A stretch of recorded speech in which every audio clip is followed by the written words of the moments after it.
Vamos nessa então, né? Nessa aula aqui a gente dá sequência ao estudo da organização da administração pública, só que com o foco direto nos órgãos públicos, tá? Como eu falei para você na aula passada, os órgãos públicos são resultantes da desconcentração administrativa, que é aquela história de você pegar uma pessoa jurídica e fazer um desmembramento interno de competências ali, né? Criar centros de competência para poder prestar o serviço de uma forma mais efetiva ou realizar a sua atividade, né? E os órgãos públicos, eles são o resultado desse processo e, obviamente, um órgão público tem toda uma característica importante para a gente conhecer. Por isso, o assunto dessa aula, conceito e classificação de órgãos, é um assunto até certo ponto tranquilo, mas que você precisa entender muito bem algumas características aqui para a gente poder construir algumas informações que vão surgir mais para frente, tá? Quando se fala em órgão público, basicamente a teoria que a gente precisa conhecer, que no Brasil é chamada normalmente, no Brasil, né, que hoje em dia, né, a gente está falando de onde? De direito da Nova Zelândia, que hoje em dia é muito tratado como teoria do órgão, é a também, né, que é o nome mais técnico e mais comum, chamada teoria da imputação volitiva, a ideia de você imputar a vontade de alguma coisa sobre alguém ou de alguém sobre alguma coisa. A ideia dessa teoria é a seguinte: o órgão público, obviamente, ele tem pessoas ali dentro, concorda comigo? Porque eu já falei para você, a administração pública é composta por órgãos, entidades e agentes. Eu prometi que a gente ia trabalhar esses caras. Hoje a gente está trabalhando os órgãos, beleza? Obviamente, dentro do órgão público tem pessoas trabalhando. Você não vai criar um centro de competência e deixar lá a porta aberta e dane-se. Você vai colocar gente lá. Essas pessoas estão trabalhando representando aquele órgão público, perfeito? Só que a questão é a seguinte: quando um agente público age na função de agente público, o que ele está fazendo é representando a vontade do Estado, do órgão, da entidade, isso também vale, tá? Dependendo do assunto. Ele está representando a vontade daquela entidade, daquele órgão, daquele grupo, não a vontade pessoal. Na casa dele é outra história, no dia a dia dele, no boteco, dane-se. Agora, dentro da atuação administrativa, ele está representando alguém. E aí que vem essa história da teoria da imputação volitiva. Por quê? Porque o ato do agente público tem que ser imputado. Então, a ideia de ação do agente público tem que ser imputada à vontade do próprio órgão ou da entidade. Como é que a gente usa isso aqui? Quando se trata de agente público num órgão público, obviamente o agente público está fazendo a vontade do órgão. O problema, e aí é que está a grande jogada da teoria do órgão, é que o próprio órgão público, ele não tem vontade própria. Porque, vamos lá, se você quisesse criar uma entidade com vontade própria, você criava uma nova pessoa jurídica, porque aí você dá autonomia para ela. Lembra da descentralização?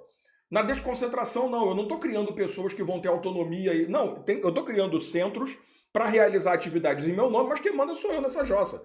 É aquele exemplo que eu dei da empresa. Você vai montar lá os departamentos e tal, só que quem conduz a empresa é você. Você não vai pegar o departamento de TI e falar, faz o que você quiser aí. Não, pô, passa por mim.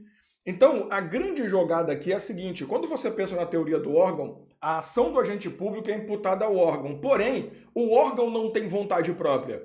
Então, obviamente, tudo que acontece pelo órgão vai acabar respingando na entidade que criou esse grupo. Isso é muito importante, principalmente para você entender responsabilidade civil do Estado, para você entender atos administrativos e seus efeitos, tá? Mas vamos devagar porque eu estou exagerando. Quando se fala em órgão público, você tem uma pessoa no meio do caminho que não é necessariamente uma pessoa. Lembre-se, ela é meramente uma representante da vontade da entidade maior. Tá? Eu gosto de usar um exemplo bem bobão, mas é para você enxergar isso mesmo. Vai numa agência do Banco do Brasil, ou sei lá, do Correios, que seja. Você já reparou que tem sempre a mesma estrutura? Cor, né, a montagem, os produtos oferecidos numa agência são os mesmos de outra. É tudo igual. O que muda são as pessoas que estão ali. Mas a estrutura é a mesma. Por quê? Porque eu não vou dar vontade própria para cada agência. Cada agência use a cor que quiser, cada agência atenda como quiser. Ah, a gente tem um tipo de empréstimo. Quiser oferecer, beleza. Se não quiser, dane-se. Não é assim que funciona. Então, quando você tem essa desconcentração, a sua intenção é apenas aumentar a sua capilaridade de ação. É porque eu ia falar ações, aí resolvi falar ação. Você entendeu, né? A capilaridade de alcance das suas ações. Agora, o que você não quer é que essas pessoas tenham vontade própria. E aí é que entra o grande detalhe. Quando se fala em órgão público, nós temos três grandes características. Não tem, não tem e não tem. né? O órgão público não tem personalidade jurídica própria, porque se fosse para ter, eu fazia uma descentralização. Então, a personalidade jurídica do órgão público é a da pessoa que criou. Então, se foi uma prefeitura que criou um órgão público, por exemplo, uma secretaria, a secretaria é a própria prefeitura, tá?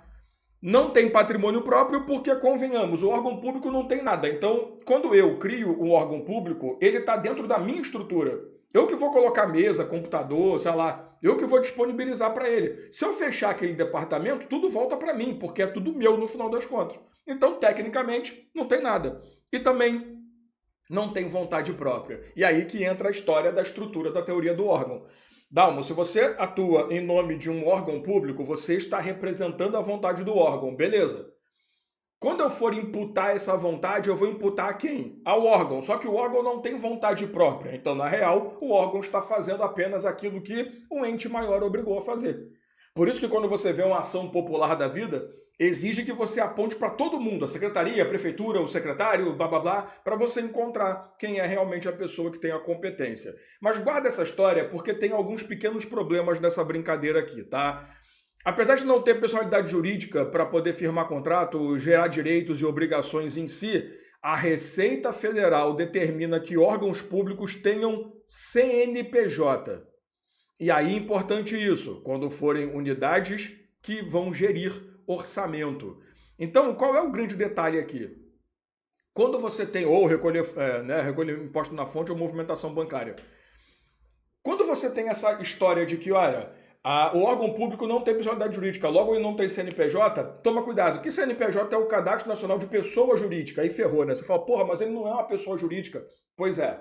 É porque, na real, isso aqui é só um acompanhamento fiscalizatório da Receita. Então, o órgão público que vai lidar com recursos, vai lidar com recolhimento de impostos na fonte, ele precisa ter um CNPJ para registrar a movimentação. Mas não é ter um CNPJ como se fosse uma empresa normal, tá? Então, toma cuidado. E, aliás, eu vi recentemente prova em concurso público, tá? Eu não lembro qual foi a banca, uma banca fundo de quintal, provavelmente, né? Que colocou lá que o órgão público não tem CNPJ e colocou como certo.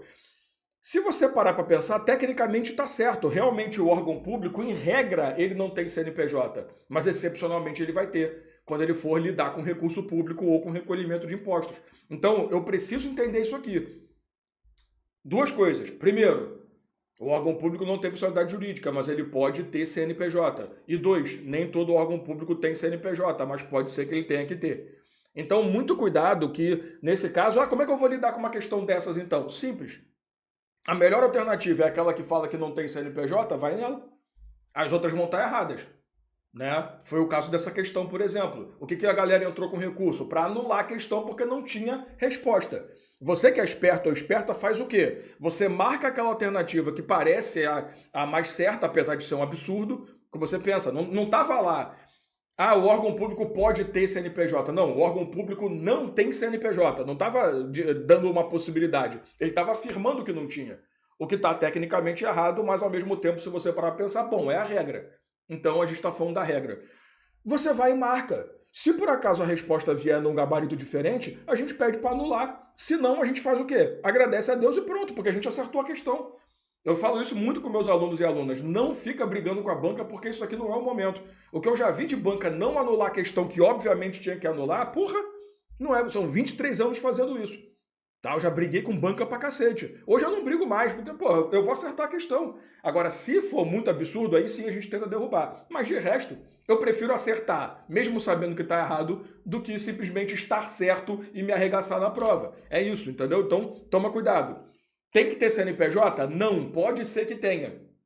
Mas como não tem personalidade jurídica, não tem como ter CNPJ. Uma coisa é uma coisa, outra coisa, já diria o grande poeta, tá? Esse é um ponto. A ideia do CNPJ. E existe um segundo ponto que é a chamada capacidade postulatória ou personalidade judiciária. Atenção para isso aqui também. O que acontece quando você precisa, por exemplo, interpor um recurso ou uma ação contra uma decisão proferida ou um ato produzido por um órgão público? Bom, naturalmente você vai acabar atacando a entidade efetivamente que existe com personalidade jurídica, né? Porque se eu não tenho personalidade jurídica, eu não posso ter direito nem obrigação. Eu também não posso postular em juízo, que é a capacidade postulatória. Eu não posso ser autor ou réu de uma ação. Mas, se por acaso eu tenho a possibilidade de pleitear a ação, eu tenho que reconhecer que eu tenho personalidade judiciária. Então, olha como é que as coisas são diferentes. O órgão público ele nunca vai ter personalidade jurídica, mas ele pode ter personalidade judiciária. E como é que eu vou saber isso? Quando a própria legislação determinar. Pô, cara, na boa, quando você for estudar funções essenciais da justiça, né, no direito constitucional, lá na Casa do Cacete, o que acontece ali? Você aprende sobre Ministério Público, Defensoria Pública. Quando você for estudar controle legislativo ou poder legislativo, ensino de direito constitucional, você vai aprender sobre a Assembleia Legislativa e suas ações, Tribunal de Contas. Esses caras são órgãos públicos. Todo mundo ali é órgão público, tá? Por mais que o MP ele não tenha uma... mas ele compõe qual poder? Nenhum, né? Mas por mais que seja, eles são órgãos públicos. Só que são órgãos públicos que a própria legislação entrega a capacidade postulatória. Então toma cuidado para você não errar isso na prova. Personalidade jurídica nunca, personalidade judiciária pode ser. Porque eu preciso que algumas pessoas, por mais que sejam órgãos públicos, tenham a capacidade de propor em juízo uma ação, tá? Ou até sofrer uma ação, se for o caso também, tá? Então aqui eu coloquei alguns exemplos para você, tá bom? Em relação à classificação, tá? Essa aula vai ser uma aula mais rápida do que o normal, né? Porque a gente está pegando algumas aulas aí bem puxadas, que convenhamos também que órgãos públicos não é lá um assunto extremamente gigantesco, mas preste atenção que essa daqui é a parte mais importante, tá? Se você conseguiu entender bem até agora a estrutura de um órgão público, isso daqui é o grande detalhe, tá? Existem diversas classificações de órgãos públicos no Brasil, então cada doutrinador traz uma, duas, três, quatro, 5, 20 e 40. Eu vou trazer para você as principais que nós temos em cobrança de questão de prova, tá? Então, primeiro, classificação quanto à posição hierárquica ou posição estatal.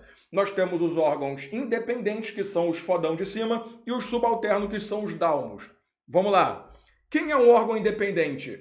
É o órgão que é a cúpula principal do poder. É o órgão que não tem ninguém acima dele. É o órgão que toma a decisão, que toma a frente nas coisas, que ninguém pode chegar e mandar nele, porque não existe ninguém maior do que ele. Não se subordina a nada, não tem chefia. A própria Constituição é que vai determinar quem são esses caras. Então, por exemplo, Presidência da República, quem manda aqui? Ninguém. Porque o Presidente da República é o próprio chefe de governo, né? Então, Congresso Nacional, quem manda no Congresso? Ninguém. STF, quem manda no STF? Seria uma boa ter alguém, né, hoje em dia, mas ninguém. Então, órgãos independentes são aqueles que não têm superior, mas tem, obviamente, gente ligada a ele. E aí nós temos os órgãos autônomos, que são aqueles órgãos que parecem independentes, mas que têm chefia, tá? Tem ampla autonomia administrativa, financeira e técnica, porém, batem cabeça para o órgão independente, tá? Seus chefes são cargos políticos. Então, o ministro de Estado, o secretário de Estado, essas pessoas que atuam nesses órgãos autônomos, eles têm cara de independentes, né? Porque o ministro definiu o quê? Só que ele não definiu isso sozinho, ele passou pelo presidente. Agora, quando o presidente faz a cagada, a gente sabe que foi ele sozinho, com um monte, ou a presidente, dependendo de quem estiver no governo, com seu monte de asseclas imbecis ali. Quem são os órgãos superiores? São aqueles que têm poder de direção, controle e decisão técnica, mas não têm autonomia financeira.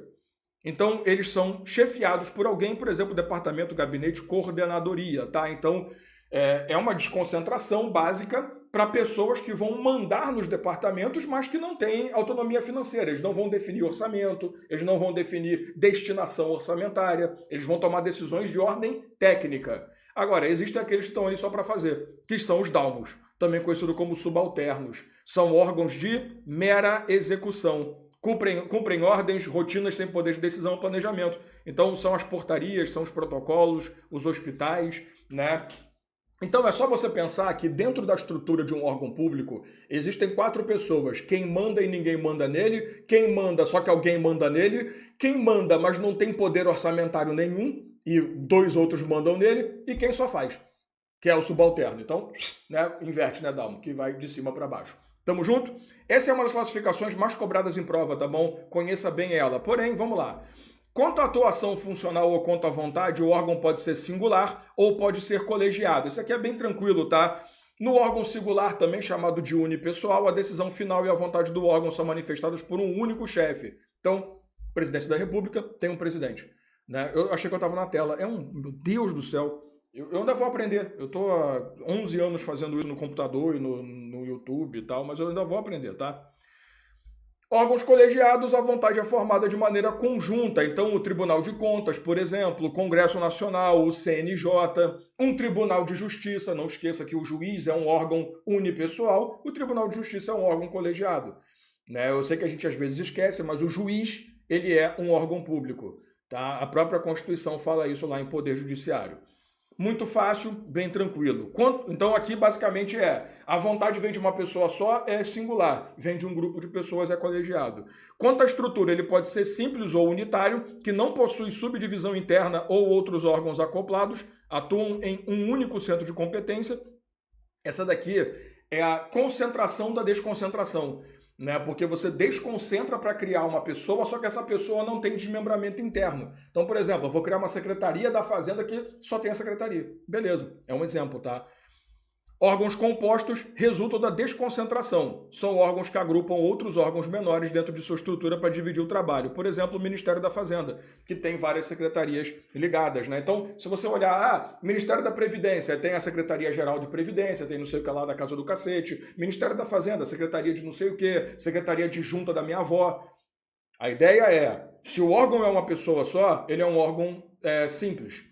Se ele é um órgão que tem várias outras, tem outros desmembramentos, é um guarda-chuva dentro de outro guarda-chuva, você tem, que exemplo bosta, né? Órgãos compostos. Quanto à função, o órgão pode ser ativo, que é aquele que trabalha pra cacete, né? Executam atividade, prestam serviços e vambora. Eles podem ser meramente consultivos, como por exemplo a Advocacia Geral da União, né? Eles emitem pareceres, eles agem, tomam decisões, e órgãos de controle que, vamos lá, fiscaliza, né? É o órgão que vai acompanhar a execução de atividades. E por último, não menos importante, quanto ao âmbito de atuação ou quanto à sua classificação geográfica, o órgão pode ser central, então tem poder de atuação sobre todo o território da entidade que integram. Por exemplo, a União cria um órgão público. Se aquele órgão público tem competência em toda a área que a União atua, ele é um órgão central. Tá? Agora, se a União cria órgãos públicos, um para um estado, outro para outro estado, um para um município, tal, você tem órgãos locais, porque a atuação é restrita a uma parte do território. Tá? Então, ou você tem, por exemplo, a Polícia Federal, ou você tem uma delegacia de bairro da Polícia Federal. Um posto de saúde regional é diferente de você ter um Ministério da Saúde, por exemplo.